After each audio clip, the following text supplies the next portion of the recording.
하나님의 말씀은 로마서 3장 1절에서 8절의 말씀입니다. 그런즉 유대인이 나음이 무엇이며 할례의 유익이 무엇이뇨? 범사에 많으니 첫째는 저희가 하나님의 말씀을 받았습니다. 어떤 자들이 믿지 아니하였으면 어찌하리요? 그 믿지 아니함이 하나님이 미쁘심을 패하겠느뇨? 그럴 수 없느니라. 사람은 다 거짓되되 오직 하나님은 참되시다 할지어다. 기록된 바 주께서 주의 말씀에 의롭다함을 얻으시고 판단받으실 때 이기려 하심이라 함과 같으니라. 그러나 우리 불의가 하나님이 의를 드러나게 하면 무슨 말하리요? 내가 사람이 말한 대로 말하노니 진노를 내신 하나님이 불의하시냐? 결코 그렇지 아니하니라. 만일 그러하면 하나님께서 이 세상을 심판하시리요. 그러나 나의 거짓말로 하나님의 참되심이 더 풍성하여 그의 영광이 되었으면 어찌 나도 죄인처럼 심판을 받으리요? 또 그러면 선을 이루기 위하여 악을 행하자 하지 않겠느냐?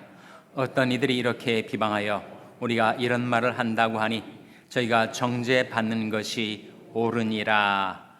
아멘. 그리스도인들이 삶 속에서 율법의 위치가 무엇인가?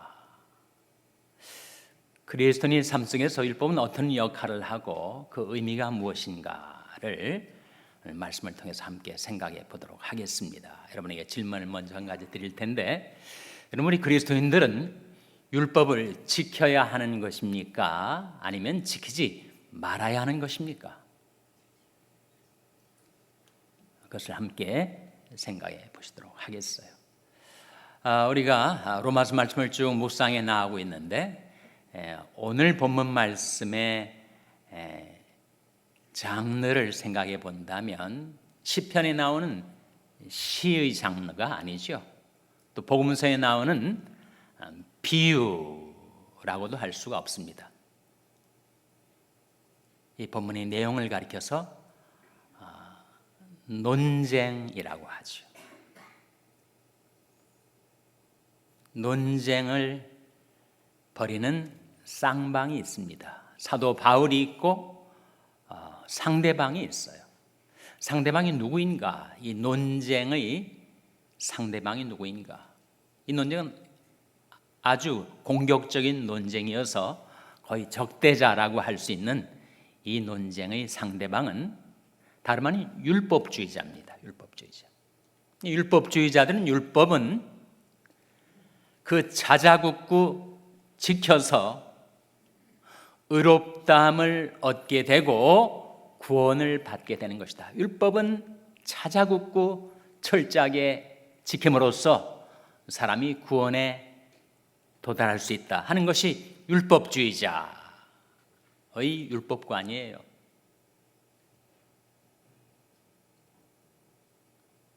사도 바울은 복음의 진리에 입각해서 그 율법주의자들이 잘못된 율법관을 지금 반박을 하고 있는데, 그 율법주의자들 편에서 볼 때는 또 사도 바울이 잘못된 거죠. 사도 바울의 율법관이 잘못된 것입니다. 철저한 율법주의자의 입장에서 볼 때 사도 바울은 반율법주의자예요. 반율법주의자. 그리스도가 오셔서 은혜로 우리를 구원해 주셨으니 이제는 더 이상 율법을 지키지 않아도 된다. 그렇게 바울이 가르치고 있다고 그들은 확신했다는 거죠. 그래서 이 반율법주의자인 바울을 공격하기를, 바울에 따르면 사람이 죄를 많이 지으면 은혜가 더 풍성하게 된다. 그것을 바울이 가르친다라고 했다는 거예요. 그러니까 우리가 하나님이 은혜의 하나님이신 것을 나타내기 위해서 우리가 더 많이 죄를 짓자, 그렇게 바울이 설파하고 다녔다라고 공격을 하고 있는 것입니다. 율법주의자가 바울을 공격하는 내용이 뭐냐 하면,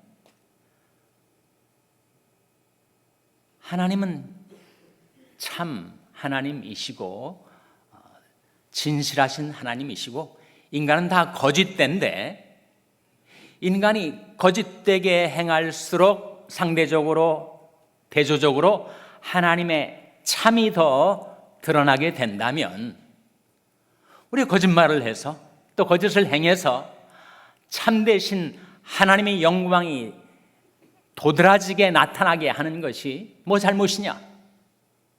그렇게 바울이 가르친다고 율법주의자들이 사도 바울을 공격을 한 거예요. 오늘 본 말씀 로마서 3장 7절에 보시면, 화면에 같이 읽겠습니다. 시작. 그러나 나의 거짓말로 하나님의 참되심이 더 풍성하여 그의 영광이 되었으면 어찌 나도 죄인처럼 심판을 받으리요. 논쟁의 상대방인 율법주의자들이 바울을 비난 공격하면서 하는 말이, 나의 거짓말로 하나님의 참되심이 더 풍성하여 그의 영광이 되었으면 어찌 나도 죄인처럼 심판을 받겠는가. 그렇게 바울이 가르치고 돌아다닌다. 바울이야말로 용납 못할 반율법주의자다. 그렇게 말하고 있는 거예요. 문맥의 흐름을 파악하시기 바랍니다. 그래서 율법주의자들이 바울을 반율법주의자로 지목해서 바울이 가르치는 것이 얼마나 잘못되어 있는지를 그들이 주장을 하는 거예요. 그들이 주장 한 가지를 더 보겠습니다. 로마서 3장 8절 화면에 같이 읽겠습니다. 시작. 또는 그러면 선을 이루게 하여 악을 행하자 하지 않겠느냐? 어떤 이들이 이렇게 비방하여 우리가 이런 말을 한다고 하니 저희가 정죄받는 것이 옳으니라. 그러면 선을 이루기 위하여 악을 행하자, 그렇게 하지 않겠느냐? 반율법주의는 그렇게 말할 수 있죠. 우리가 악을 행할수록 하나님이 선하심이 더 대조적으로 두드러지게 나타나게 되니, 나는 악을 행하지만 오히려 그것으로 하나님께 영광을 돌리고 하나님의 영광이 나타날 수가 있다면 악을 행하는 게 뭐 대수냐? 그렇게 바울이 가르친다고, 바울이 반율법주의자라고 상대방이 공격을 하고 비난을 하고 있는데, 너희들이 그렇게 근거 없이 그리고 그릇되게 나를 비방한다면 하나님께로부터 정죄를 받는 것이 마땅하다라고 바울이 이야기를 하고 있는 것입니다. 그리스도인의 삶에 있어서 율법의 위치, 율법의 역할, 율법의 의미를 생각해 볼 때 기독교의 진리는, 복음의 진리는 율법주의도 아니고 반율법주의도 아니죠. 율법주의는 율법을 지켜서 구원을 받을 수 있다 하는 것이 율법주의고, 반율법주의는 우리가 은혜로 구원을 받았으니 더 이상 율법은 아무런 상관이 없고 율법을 지키지 않아도 무방하고 오히려 지키지 말아야 한다라는 것이 반율법주의예요. 그럼 반율법주의는 어떻게 나타날까요? 실제로 도덕 폐기론으로 나타납니다. 이 반율법주의자들은 도덕 폐기론자가 돼요. 반율법주의자의 입장을 견지하면 인간은 윤리 도덕을 지켜 살 필요가 없습니다. 은혜로 구원받았으니까 이미 받은 구원 자유롭게 마음대로 살아도 무방하다. 그래서 반율법주의자가 도덕 폐기론자가 되는 이유가 바로 거기에 있습니다. 좀 구체적인 사례가 무엇인가? 최근에 한국 사회, 한국 교계에서 나타난 반율법주의자, 반율법주의 두 종파가 있었는데, 하나는 구원파죠.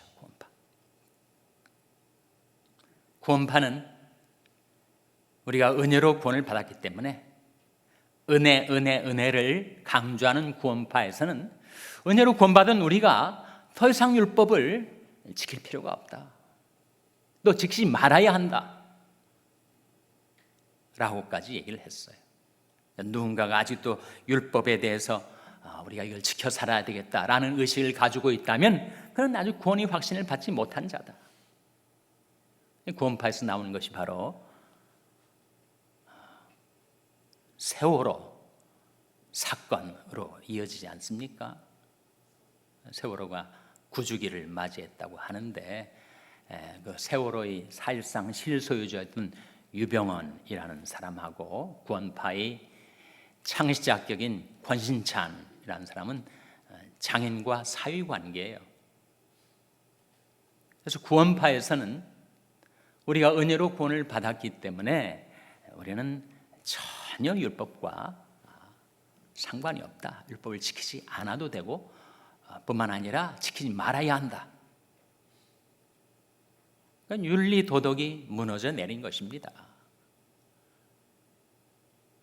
은혜를 말하지만 사실은 자기 욕망을 따라 어떻게 살아도 상관없다는 방임, 방종, 방탕에 이르게 만드는 것이 소위 신학적으로는 하이퍼 그레이스 티올로지라고 합니다. 초은혜 신학. 은혜를 너무 강조하다 보니까 은혜로 다 되는 거지, 인간에게 무슨 율법이 필요하며 도덕과 윤리가 필요한가 하는 것이 바로 반율법주의. 또 다른 하나의 사례를 들어보면 소위 JMS라고 한국 사회를 정말 떠들썩하게 만들었었던 정명석이라는 교주, 기독교의 간판을 내걸고 온갖 방탕과 무법한 죄악을 저지르고도 뻔뻔하게 구세주 행세를 하며 나는 신이다 그렇게 자처했던 정명석과 JMS 그룹이 바로 반율법주의죠. 이들은 도덕 폐기론자들입니다. 우리가 은혜로 구원을 받았는데 무슨 율법이 필요하고 무슨 도덕과 윤리가 필요한가? 우리는 그것을 초월한 자들이다. 반율법주의의 결과입니다.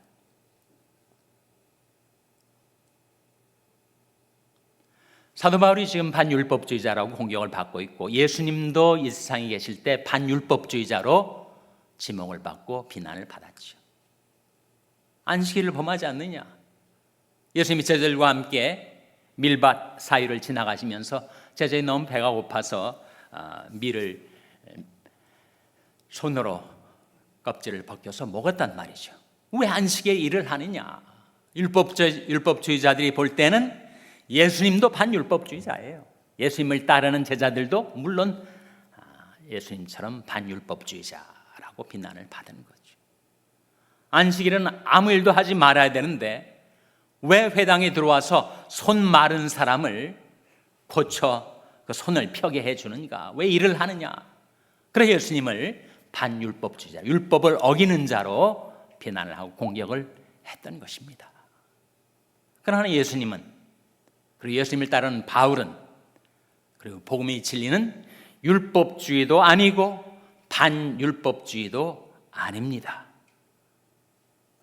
예수님께서 마태복음 5장 17절에 이런 말씀을 하신 바가 있어요. 화면에 같이 읽겠습니다. 시작.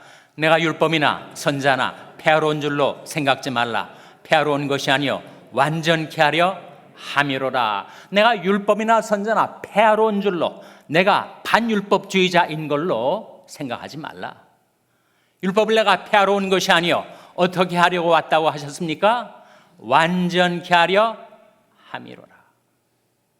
율법의 핵심, 율법의 정신, 율법에 흐르는 그 스피릿, 바로 의와 인과 신인데, 공의와 인자와 믿음인데, 그것을 드러내시고 완전케 하려 오신 거지 예수님이 율법을 폐하러 오셨겠어요?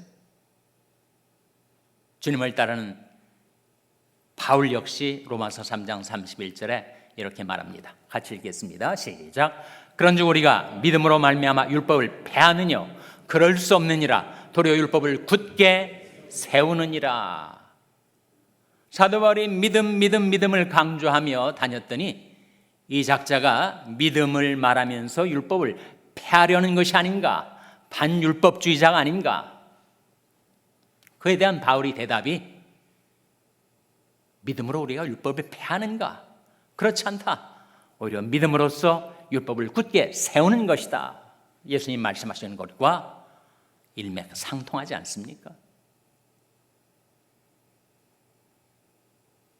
분명 예수 그리스도는 우리를 자유케 해주신 분이죠.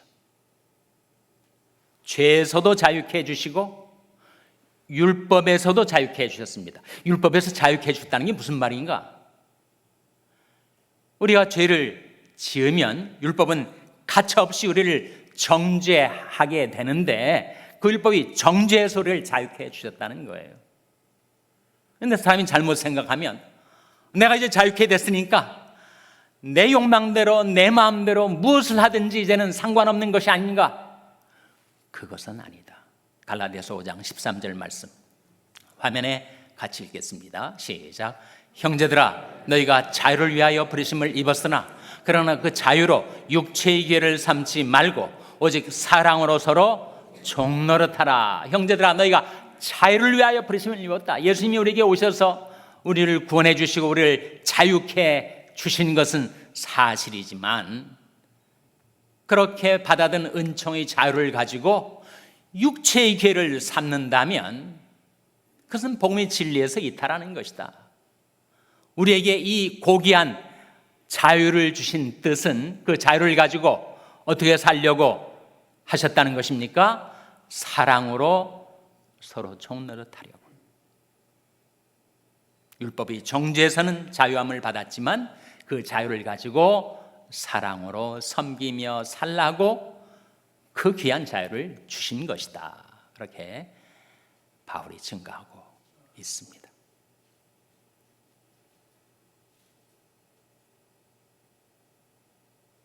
성령과 율법의 관계는 마치 내비게이션과 지도책과 같아요. 요즘은 자동차 운전하면서 다 내비게이션을 쓰지 않습니까? 전에는 지도책을 썼죠. 낯선 지역에 가면 지도책을 옆에 두고 계속 들춰보면서 내가 길을 바로 가고 있는지 목적지를 바로 찾아가고 있는지 항상 살피지 않았어요. 그러나 이제는 지도책을 가지고 다니지조차 않습니다. 내비게이션만 따라가면 내가 입력한 주소지로 내가 찾아갈 수가 있죠.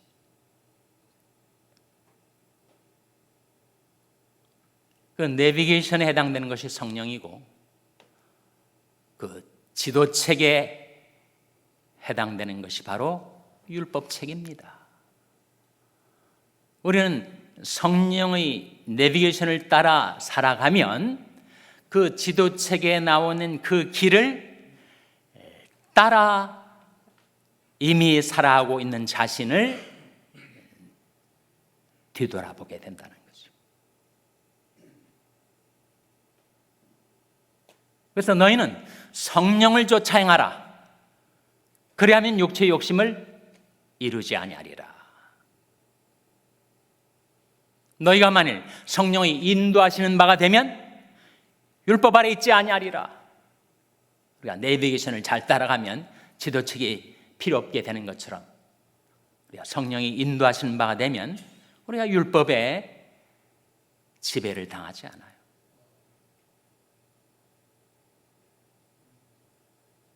그래서 우리는 예전 율법 시대에 살던 사람처럼 율법에 매여 살지 않고 이제 은혜 시대 성령의 인도를 따라 살다 보면 내가 그 율법을 이미 지키고 살고 있는 것을 깨닫게 된다는 거예요. 로마서 8장 4절 말씀이죠. 화면에 한번 같이 읽겠습니다. 시작. 육신을 좇지 않고 그 영을 좇아 행하는 우리에게 율법의 요구를 이루어지게 하려 하심이니라. 육신을 좇지 않고 그 영을 쫓아 행하며 살다 보면 율법의 요구가 내 안에서 이루어지고 있음을 발견하게 된다는 거죠. 예전처럼 율법이 무엇인가 그걸 찾아보고 율법대로 행하려고 애쓰고 또 그대로 살지 못하면 정죄감에 죄책감에 빠지고 그렇게 살지 않게 됐다는 거예요. 우리가 성령을 쫓아 살아가면 율법의 요구가 내게서 이렇게 이루어지고 있구나. 그래서 우리는 율법 시대에 살았던 사람처럼 율법의 지배를 당하지 않습니다. 우리는 은혜 시대를 살아가는 자들로서 우리가 좇아야 될 세 가지 법, 사실은 한 가지 법인데 세 가지 법이 있으니 첫째는 그리스도의 법이에요. 율법이 아니고 그리스도의 법. 갈라디아서에 그런 말씀이 나옵니다. 너희가 서로 짐을 지라. 그리하여 그리스도의 법을 성취하라. 이 그리스도의 법이 나옵니다. 율법이 아닌 그리스도의 법을 따르는 사람이죠. 그리고 우리는 성령의 법을 따라 살아가는 사람입니다. 이는 그리스도 예수 안에 있는 생명의 성령의 법이 죄와 사망의 법에서 너를 해방하였습니다. 거기에 성령의 법이 나오잖아요. 율법이 아닌 성령의 법을 따라 살아가는 자들. 셋째는 사랑의 법입니다. 사랑의 법. 야고보서 2장에 이런 말씀이 나옵니다. 경에 기록된 대로